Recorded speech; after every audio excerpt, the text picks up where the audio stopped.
কোটা সংস্কার আন্দোলনকে নিয়ে বাংলাদেশে কিন্তু একটা স্লোগান উঠেছিল।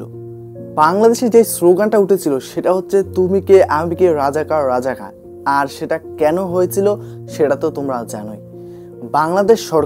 বর্তমান বাংলাদেশ সরকার একটা কথা বলেছিল যে মুক্তিযোদ্ধার নাতিরা পাবে না তো রাজাকারের নাতিরা পাবে, মানে এরকম একটা কথা সে বলেছিল।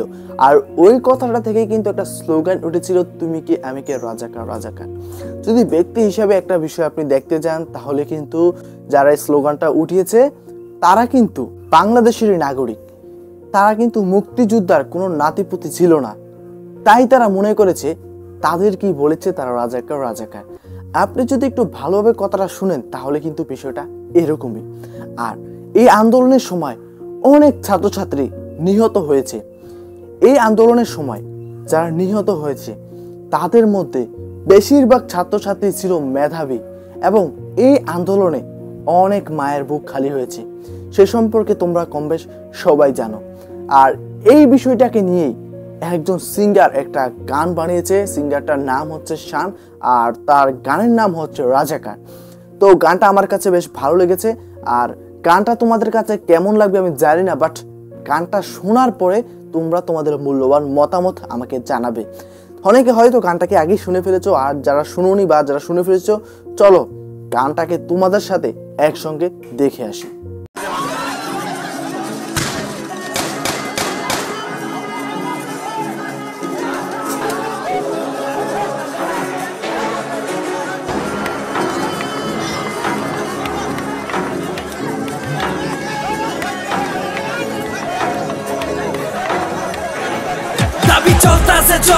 চলতাছে চলবই রক্ত যখন দিছে আরো রক্ত দিয়া লড়বই। তুমি আমি রাজাকার মুক্তিযুদ্ধ গেল কই, জানের পরে জান যাইতাছে স্বাধীন দেশ আর হইল কই। ৭১-এর রাজাকার আজকা দেশের জমিদার, স্বাধীন দেশে মরতে হয় চাইলে নিজের অধিকার। বাঁচার মতো বাঁচবো হেনে সবাই এক দাবিদার। আমার ভাইয়ের রক্তে রাঙানো বুকের ভিতরে গুলিকার, বন্দুকের গুলি পাইতে কত লইবই আমার ভাই। ৫২-তে ২৪ আইলো আইজো কিন্তু থামে নাই। সময় হইছে আইয়া জটলা বাইন্দা ফিল্ডে লড়, বাঁচলে বাঁচার মতো বাঁচ তাইলে বীরের মতো মর। দাবি চলতাছে চলবই রক্ত যখন দিছে আরো রক্ত দিয়া লড়বই। তুমি আমি রাজাকার মুক্তিযুদ্ধ গেল কই, জানের পরে জান যাইতাছে স্বাধীন দেশ আর হইল কই। চাইতাছিলাম অধিকার বানাই দিল রাজাকার, দিলের ভিতরে বেচার লেখা মিটাই নিল যত খার। কলম ভাঙ্গা অস্ত্র ধর হক হালালি আদায় কর, মরা লেগা বাইচাছি মরার আবার কিয়ে ডর। রক্ত দিয়া দেশটাকে না দেশটা কারো বাপের না, কত মায়ের বুকের কল যাই এমনি খাইবো হায় না। সময় হইছে আইয়া জটলা বাইন্দা ফিল্ডে লড়, বাঁচলে বাঁচার মতো বাঁচ নাইলে বীরের মতো মর। দাবি চলতাছে চলবই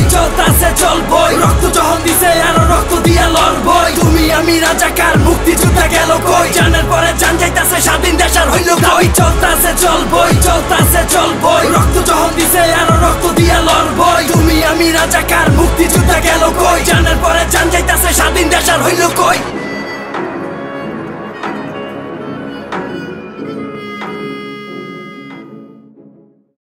তো হ্যালো ভিউয়ার্স, তোমরা তো গানটা দেখতেই পারলে।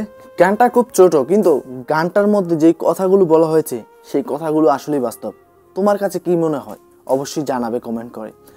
তার সাথে এই যে ছাত্রছাত্রীরা নিজস্ব ছিল তাদের উপর যে আক্রমণটা করা হলো সেটা কি না করলেই হতো না?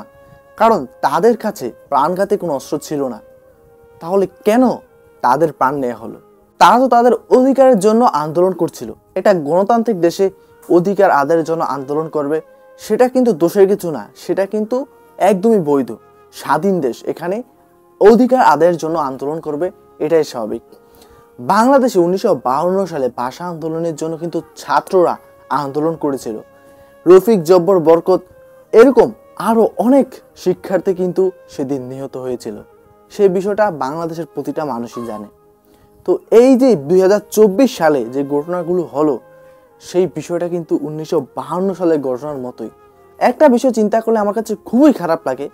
১৯৫২ সালে বাংলাদেশের ছাত্রছাত্রীদের উপর আক্রমণ করেছিল পাকিস্তানি হানাদার বাহিনী, কিন্তু এবার বাংলাদেশের মানুষ, বাংলার বাহিনী কিভাবে বাংলার মানুষের উপর আক্রমণটা করলো শুধু একটা আন্দোলনকে নিয়ে।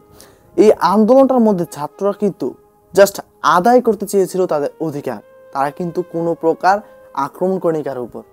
কিন্তু এই বিষয়টা নিয়ে এটা কি হলো? অনেক মায়ের বুক খালি হয়েছে, অনেক মেধাবী স্টুডেন্ট আমাদেরকে ছেড়ে চলে গিয়েছে। দেখো আর কি বলবো, বলার কোনো আমার ভাষা নেই। তো এই ছিল আজকের ভিডিও। আশা করি আজকের ভিডিওটা তোমার কাছে ভালো লেগেছে, আর কেমন লেগেছে অবশ্যই তোমার মূল্যবান মতামত জানিয়ে যাবে। আর হ্যাঁ, চ্যানেলে নতুন হয়ে থাকলে অবশ্যই চ্যানেলটাকে সাবস্ক্রাইব করতে পারো। এখানে বিদায় নিচ্ছি। পরবর্তী ভিডিও আসা পর্যন্ত সকলে ভালো থাকবে, সুস্থ থাকবে।